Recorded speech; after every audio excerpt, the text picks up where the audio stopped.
Hello students, today we will discuss the solubility of gas in a liquid. So how can we determine the solubility of gas in a liquid?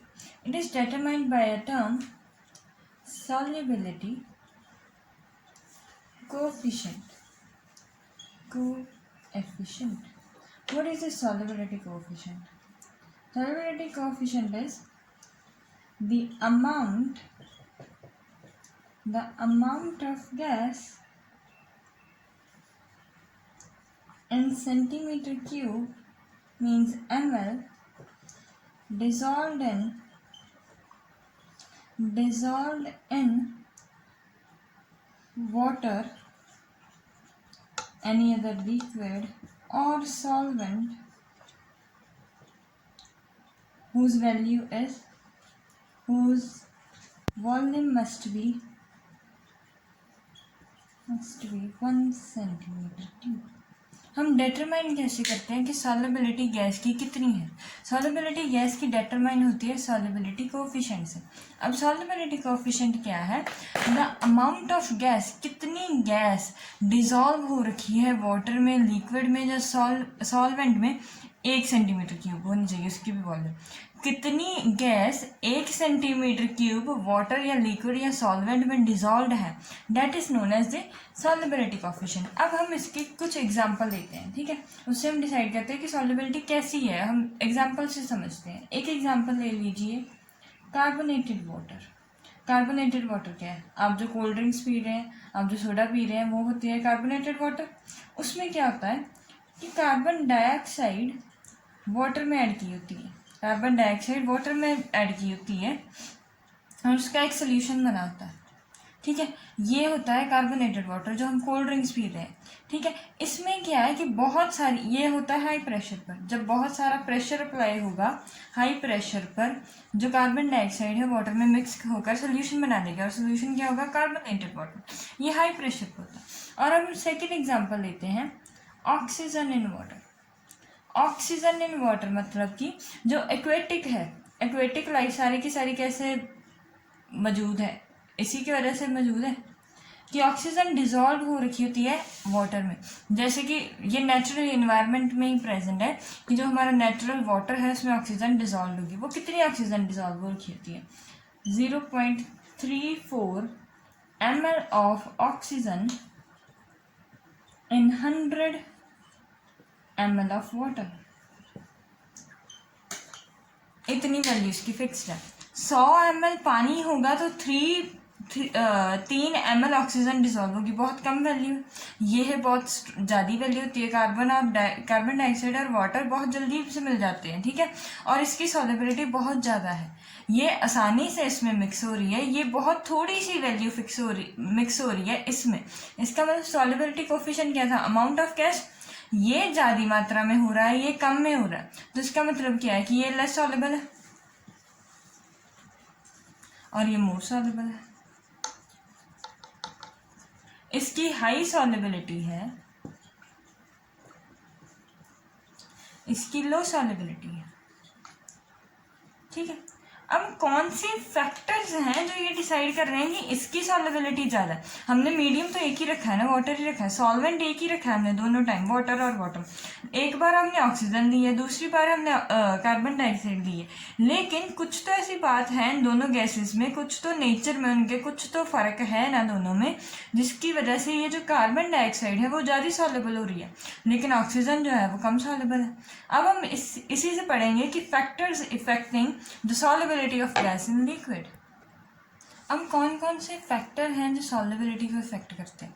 वही पुराने वाले factor ही आएंगे जो solubility solid की effect करते थे। पहला होगा नेचर ऑफ गैस, दूसरा होगा नेचर ऑफ सॉल्वेंट या लिक्विड हमने जो भी लिया जो वाटर, तीसरा होगा इफेक्ट ऑफ टेम्परेचर, और जो चौथा है ना आज का हमारा टॉपिक, ये सबसे इंपॉर्टेंट टॉपिक है, इफेक्ट ऑफ प्रेशर। ये सबसे ज़्यादा इंपॉर्टेंट टॉपिक है इस चैप्टर का, effect of pressure on the solubility of gas. इस पर बोर्ड में भी क्वेश्चन आएगा, जेई में भी क्वेश्चन आएगा, नीट में भी क्वेश्चन आएगा, इस टॉपिक पर क्वेश्चन आता ही आता है। तो अब हम डिस्कस करते हैं कि नेचर ऑफ गैस और वाटर का नेचर जो है, लिक्विड का, सॉल्वेंट का नेचर, वो कैसे इफेक्ट करता है सॉल्युबिलिटी को, ठीक है। इसका हम कंबाइंड रिजल्ट लेंगे, ये कैसे इफेक्ट कर रहा होता है।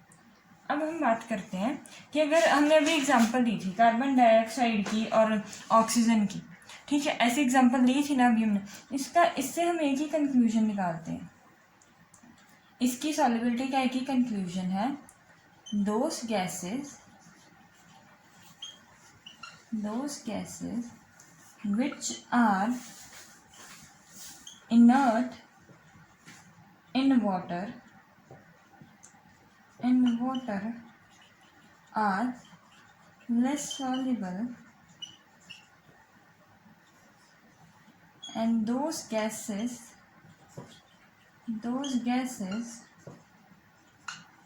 which reacts with water are highly soluble. अब इस बात को हम अच्छी तरीके से समझ लेते हैं। Those gases which are inert in water, हमने वाटर की बात करनी है कि वाटर में अगर कोई गैस डिसॉल्व हो पा रही है तो वो सॉल्युबल हो जाएगी, अगर नहीं रिएक्ट ही नहीं कर रही उसके साथ, इनर्ट है उसके नेचर में, तो वो सॉल्युबल होगी नहीं, कभी भी नहीं होगी। अब इसको डिटेल में डिस्कस करो। जैसे ऑक्सीजन थी, ये इनर्ट है वाटर में, वाटर के साथ रिएक्ट कर ही नहीं रही। नाइट्रोजन होगी, वाटर के साथ रिएक्ट नहीं कर रही।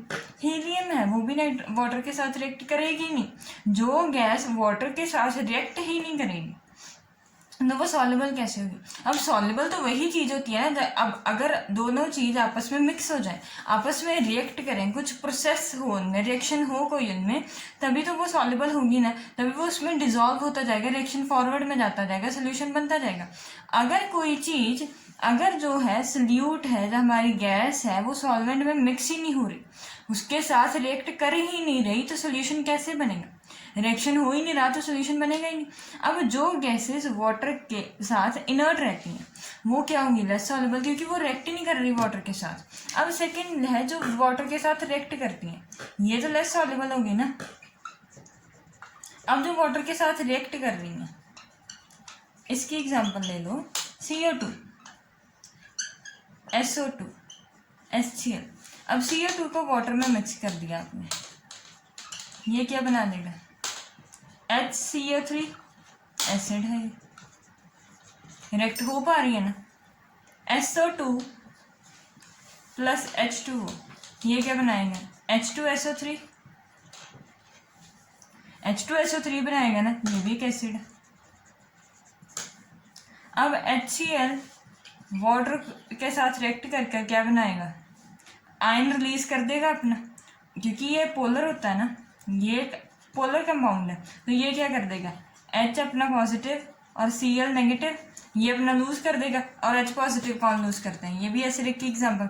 ये रहेगी HCl बन जाएगी, पहले गैस थी, बाद में ये एसिडिक गैस बन जाएगी, एसिड बन जाएगा ये, ठीक है। HCl जो होगा HCl ही रहेगा, लेकिन वो एसिड बन जाएगा। अब क्या हम कंक्लूड करेंगे कि जो भी गैसेस वाटर के साथ रिएक्ट कर रही हैं वो क्या करेंगी? सॉल्युबल हो जाएंगी, क्योंकि अगर रिएक्ट करेंगी तभी तो एक सोल्यूशन बनाएंगी ना।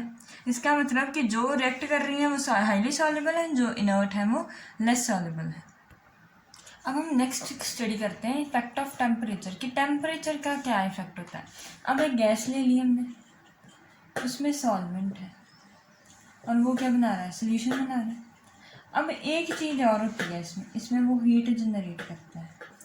ज़्यादातर एक बात याद रखना कि ऑलमोस्ट ऑल गैसेस when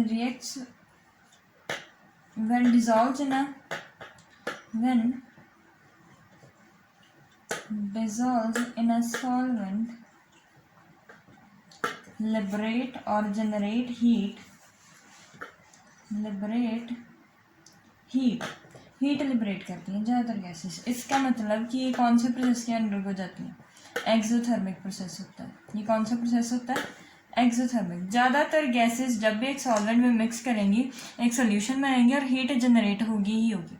अब क्या होगा कि इफेक्ट ऑफ टेम्परेचर क्या है कि अगर मैं हीट को, ये जो हीट तो प्रोड्यूस कर ही रही है, अब मैं जो हीट प्रोड्यूस हो रखी है, अब अगर मैं टेम्परेचर को बढ़ाता हूँ, हीट एनर्जी ज़्यादा सप्लाई करता हूँ या मैं कम सप्लाई करता हूँ, तो क्या होता है कि गैस और सॉल्वेंट है जो वो तो रिएक्ट करके हीट प्रोड्यूस कर ही रहे हैं, लेकिन अगर हम टेम्परेचर को बढ़ाते हैं या कम करते हैं तो उसकी वजह से रिएक्शन पर क्या फ़र्क पड़ेगा, इसको हम समझेंगे ले शार्पलियर्स प्रिंसिपल से।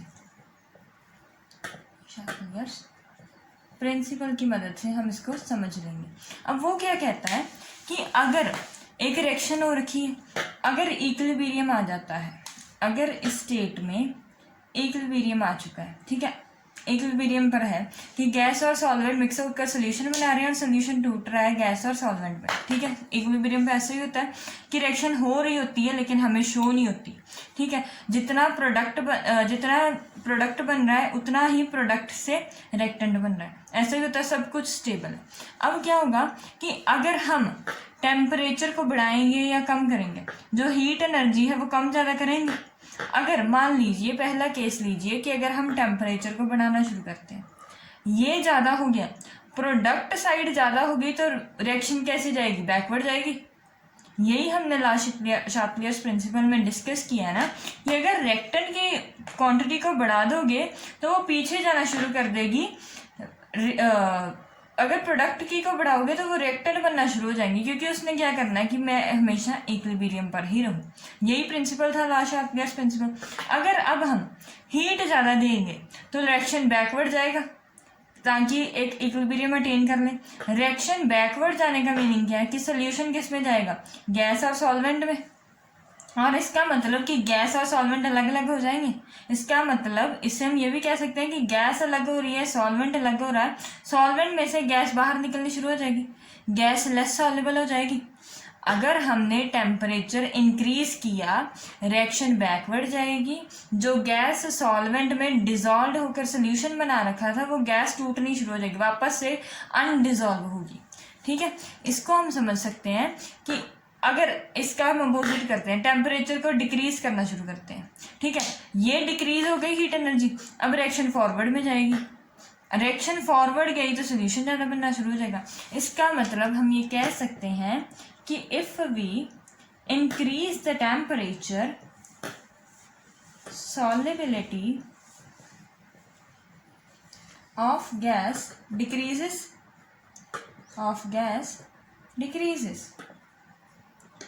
and if temperature is increased, if temperature is decreased, temperature decrease कर देंगे तो सॉल्युबिलिटी जो गैस की है वो इंक्रीज हो जाएगी। इसका मतलब कि ज़्यादातर गैसेस में, ज़्यादातर, हर एक गैस में ऐसा नहीं होगा, ज़्यादातर गैसेस में सॉल्युबिलिटी इन्वर्सली प्रोपोर्शनल है टेम्परेचर के, ठीक है। लेकिन कुछ गैसेस ऐसी होती हैं जो इनर्ट होती हैं, इनर्ट गैसेस हैं जो, वो उसकी सॉल्युबिलिटी कैसी है कि अगर टेम्परेचर इंक्रीज कर दोगे तो सॉल्युबिलिटी भी इंक्रीज हो जाएगी। अब इसकी हम एक एग्जांपल ले लेते हैं, जैसे कि कोल्ड ड्रिंक है।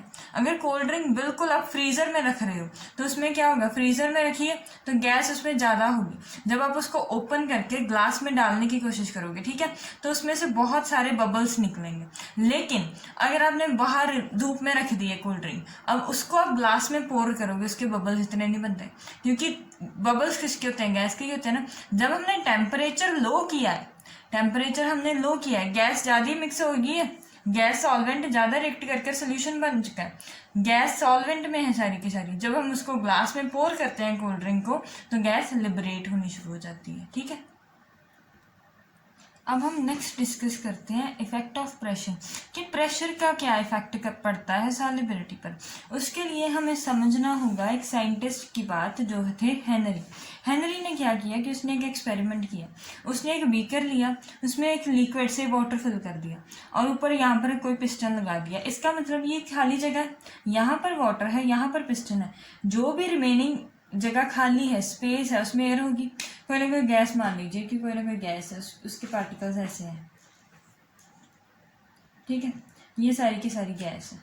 उसमें मान लीजिए कि कार्बन डाइऑक्साइड, कुछ भी गैस कोई भी आप फिल कर लीजिए, मान लीजिए कि सारी की सारी कौन सी गैस है, कार्बन डाइऑक्साइड है, और ये पिस्टन लगा दिया, उसने फ्रिक्शनलेस पिस्टन लगा दिया जिसका वेट W1। अब उसके बाद उसने क्या किया कि वही बीकर रखा, उतना ही वाटर रखा, लेकिन जो पिस्टन था उसको नीचे कर दिया। पहले इस जगह पर पिस्टन, अब यहाँ पर कर दिया उसने, इसको नीचे कर दिया पिस्टन को। अब क्या होगा कि वाटर का लेवल तो उतना ही रहा, लेकिन जो ये पार्टिकल्स थे इनको जगह कम मिल गई। ये जो पार्टिकल्स, CO2 के पार्टिकल्स यहाँ पर डॉटेड से फ्री स्पेस में रिवॉल्व कर रहे हैं, इसकी जगह कम होंगी, ये किस में जाना शुरू कर देंगे, वाटर में अब जाना शुरू कर देंगे।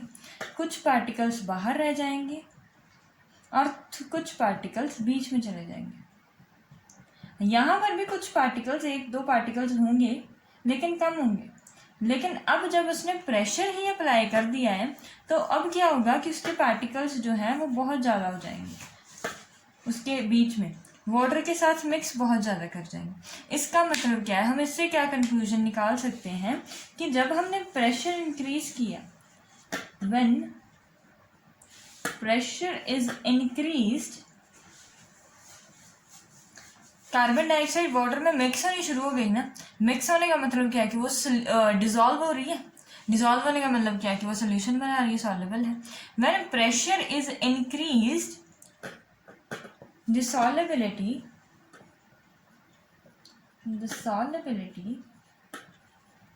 of gas is also increased, जैसे लिख लो increases. When pressure is increased, solubility of gas is increasing. Pressure हमने ज़्यादा किया और सॉल्युबिलिटी भी ज़्यादा बढ़ गई। ठीक है, ये थी एक हेनरी की स्टेटमेंट, लेकिन ये भी इनकम्प्लीट स्टेटमेंट है। क्यों इनकम्प्लीट है वो भी बता देती हूँ। क्योंकि ये वाटर है, वाटर में हमें मालूम है कि पहले से ही ऑक्सीजन है, कुछ ना कुछ गैसेस पहले से ही मौजूद हैं, उनका भी तो कुछ प्रेशर लग रहा है ना।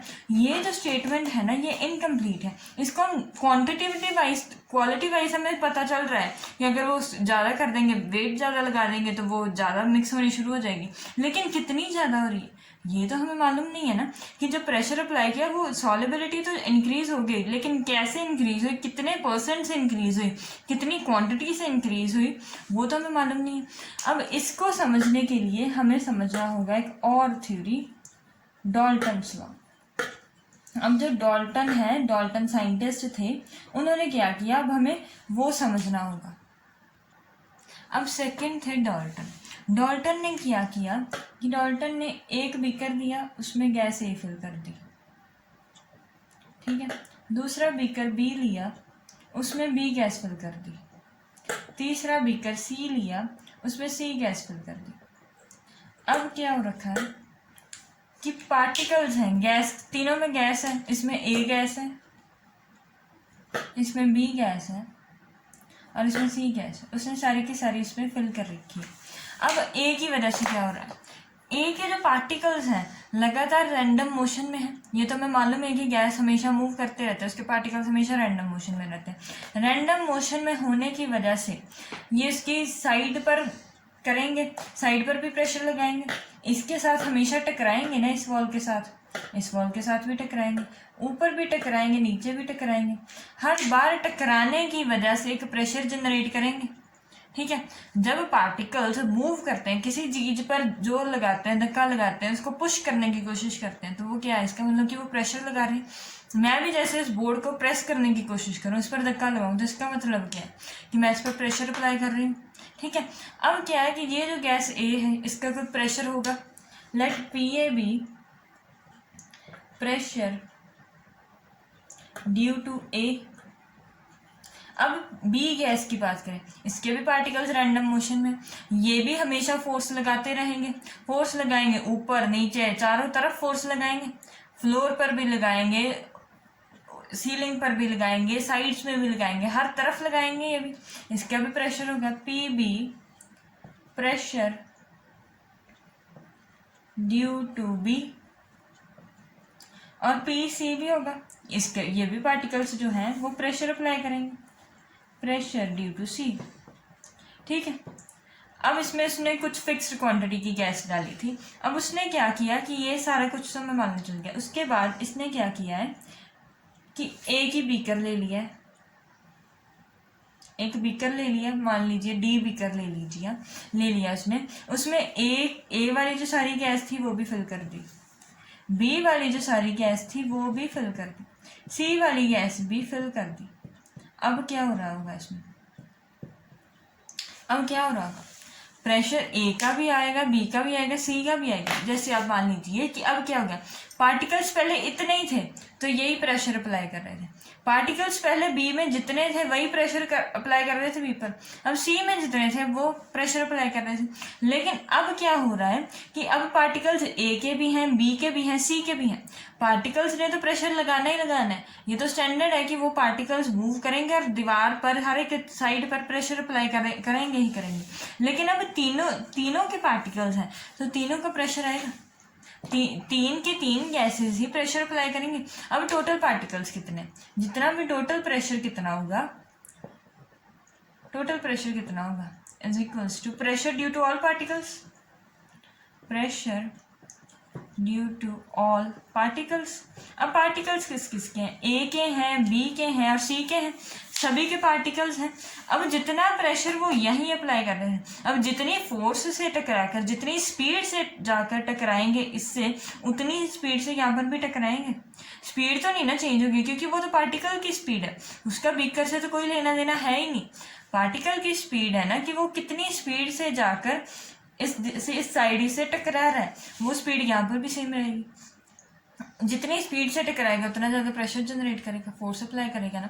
अब टोटल प्रेशर क्या होगा, टोटल प्रेशर यहाँ पर भी सेम रहा प्रेशर ए का, बी का, सी का। अब क्या होगा कि वो क्या हो जाएगा, तीनों प्रेशर का sum, pressure due to A plus pressure due to B plus pressure due to C. ये एक चीज़ है, ये डाल्टन ने कही है कि अगर हम तीनों गैसेस को एक ही बीकर में डाल देंगे तो वो तीनों के पार्टिकल्स प्रेशर एक्सर्ट करेंगे और वो उतना ही होगा जितना पहले था, क्योंकि पार्टिकल्स उतनी स्पीड से जाएंगे वैसे ही जाकर टकराएंगे, एक दूसरे को वो इंडिपेंडेंट होंगे। लेकिन अब एक चीज़ ध्यान में रखनी है, ये पूरा प्रेशर नहीं कहते हैं इसको हम कहते हैं partial pressure of A, partial pressure of A, similarly partial pressure of B, and this is known as partial pressure of C। अब वो क्या होता है पार्शियल प्रेशर, अब यहाँ पर सिर्फ ए ही थी ना, तो जितना टोटल प्रेशर था वो प्रेशर ड्यू टू ए के था, यहाँ पर बी थी तो प्रेशर बी का था, यहाँ पर सी थी तो प्रेशर सी का था।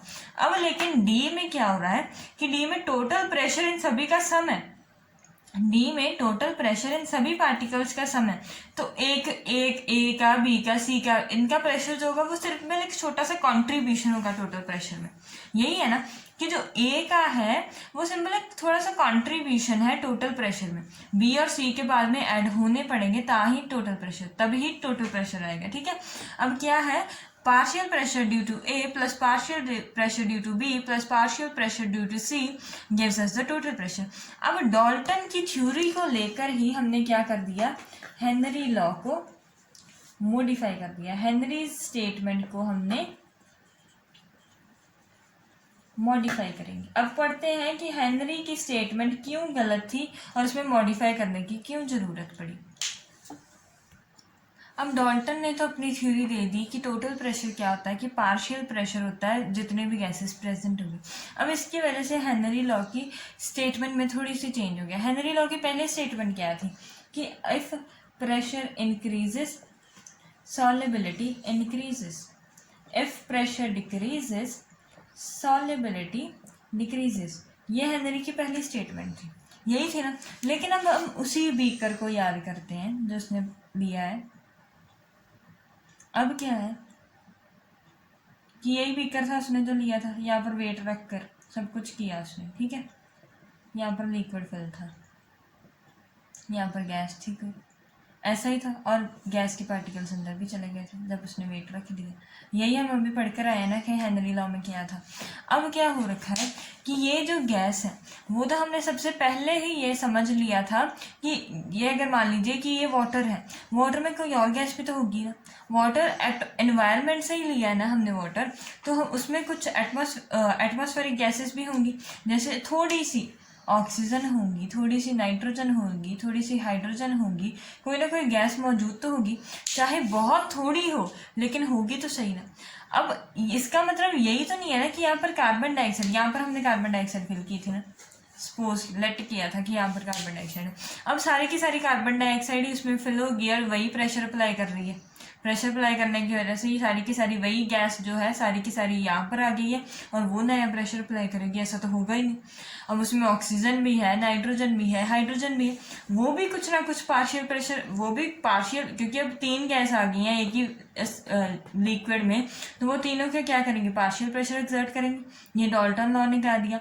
अब क्या है कि इसकी वजह से हेनरी लॉ में थोड़ी सी मॉडिफिकेशन आ गई।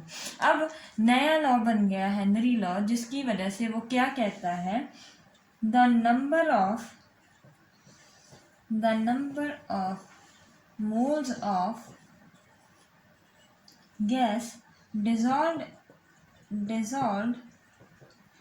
in a solvent or liquid, कोई भी liquid ले लो, is directly proportional to the partial pressure of gas. partial pressure of gas। अब देख लो, अब ये 4 गैसेज होगी, एक कार्बन डाइऑक्साइड है वाटर में, एक ऑक्सीजन है, एक नाइट्रोजन है, एक हाइड्रोजन, 4 गैस है एक सिंपल वाटर में।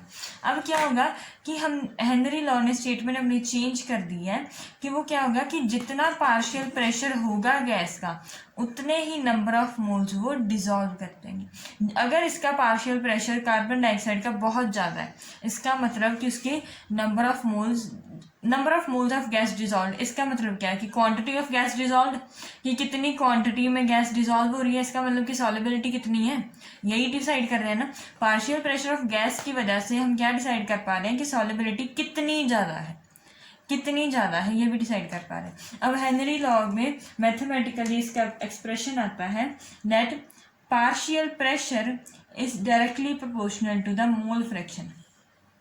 एक्स से हम क्या डोनेट करते हैं, मोल फ्रैक्शन डोनेट करते हैं। अब हमने मोल नहीं लिए, मोल फ्रैक्शन लिया। क्यों मोल फ्रैक्शन लिया, क्योंकि सोल्यूशन है, सोल्यूशन में इसके भी मोल्स हैं, इसके भी मोल्स हैं, इसके भी हैं, इसके भी हैं, और सिर्फ इसी की बात करनी है, तो इसके मोल्स कैसे आएंगे, मोल फ्रैक्शन की वजह से आएंगे। ठीक है। अब pressure due to partial pressure of gas A is directly proportional the mole fraction of A. अब प्रोपोर्शनैलिटी का साइन अगर हम रिमूव करेंगे तो वहाँ पर एक कांस्टेंट आएगा, Henry's constant, K H is directly proportional to mole fraction of A. ये जो के है ये क्या है, हेनरी कांस्टेंट। ठीक है। ये जो के है ना, इसके बारे में एक बात याद रख लीजिएगा कि ये वेरिएबल होता है। अगर टेम्परेचर ज़्यादा करते जाओगे तो हेनरी की वैल्यू कम होती जाएगी। ठीक है। ये जो कांस्टेंट है इसकी वैल्यू भी वेरिएबल है, लेकिन किसके साथ वेरिएबल है, टेम्परेचर के साथ। टेम्परेचर को कम ज़्यादा करने की वजह से इसकी वैल्यू में चाहे स्लाइट सा डिफरेंस आए लेकिन आता ज़रूर है। अब क्या है कि K P A is equals to K H X है, मोल फ्रैक्शन ऑफ ए। अब के एच की वैल्यू क्या हो गई, partial pressure of A upon X of A. अब क्या है कि हम एक ग्राफ प्लॉट करते हैं इसके बीच में, एक साइड पर पार्शियल प्रेशर रखते हैं गैस का, एक साइड पर मोल फ्रैक्शन रखते हैं गैस। ठीक है। अब हमने जब ग्राफ प्लॉट किया और हमने स्टैंडर्ड एसिड्स ले ली, एक ऑक्सीजन ले ली, एक हाइड्रोजन ले ली, एक हीलियम ले ली, तो हमें तीनों में क्या मिला, ऑक्सीजन का कुछ ऐसा मिल गया, हाइड्रोजन का कुछ ऐसा मिल गया, हीलियम का कुछ ऐसा मिल गया। तीनों बार मिली स्ट्रेट लाइन ही है, स्ट्रेट लाइन ही मिली है तीनों बार। ठीक है। इसका मीनिंग क्या है कि इसकी स्लोप जो है वो बढ़ती जा रही है। प्रेशर जैसे जैसे मोल फ्रैक्शन बढ़ती है, पार्शियल प्रेशर बढ़ रहा है, इसका मतलब कि के एच की वैल्यू भी बढ़ रही होगी ना। अगर मोल फ्रैक्शन यहाँ पर ये देखो ना, अगर मोल फ्रैक्शन बढ़ रही है, हेनरी लॉ ने क्या कहा कि मोल फ्रैक्शन अगर ज़्यादा हो रही है इसका मतलब सॉल्युबिलिटी ज़्यादा हो रही है। जैसे जैसे सॉल्युबिलिटी ज़्यादा हो रही है, पार्शियल प्रेशर उसका ज़्यादा हो रहा है, उनकी जो स्लोप है के एच की वैल्यू जो है बढ़ रही है। और सॉल्युबिलिटी ज़्यादा कब होती है, जब टेम्परेचर लो हो रहा होता है। टेम्परेचर लो हो जाएगा, सॉल्युबिलिटी बढ़ती जाएगी। इसका मतलब कि के एच की वैल्यू वेरिएबल है। यहाँ से हम डराइव करेंगे कि के एच की वैल्यू वेरिएबल है और चेंज किसके साथ होती है, चेंज विद टेम्परेचर, इंक्रीज होगी या डिक्रीज होगी टेम्परेचर की वजह से। ठीक है। ये लॉ बहुत इंपॉर्टेंट है जो हेनरी ने स्टेटमेंट दी है। इसके ऊपर बहुत सारे क्वेश्चन आते हैं, हर एक टर्म में आएंगे, बोर्ड्स में भी आएंगे, जेई में भी आएंगे, नीट में भी आएंगे, सभी में ये क्वेश्चन इसका ये जो थ्योरी उसने दे दी है, फॉर्मूला दे दिया, partial pressure of A is equals to K H X A, ये बहुत इंपॉर्टेंट है। ठीक है, this is all with today's topic. Thank you and like and subscribe my channel.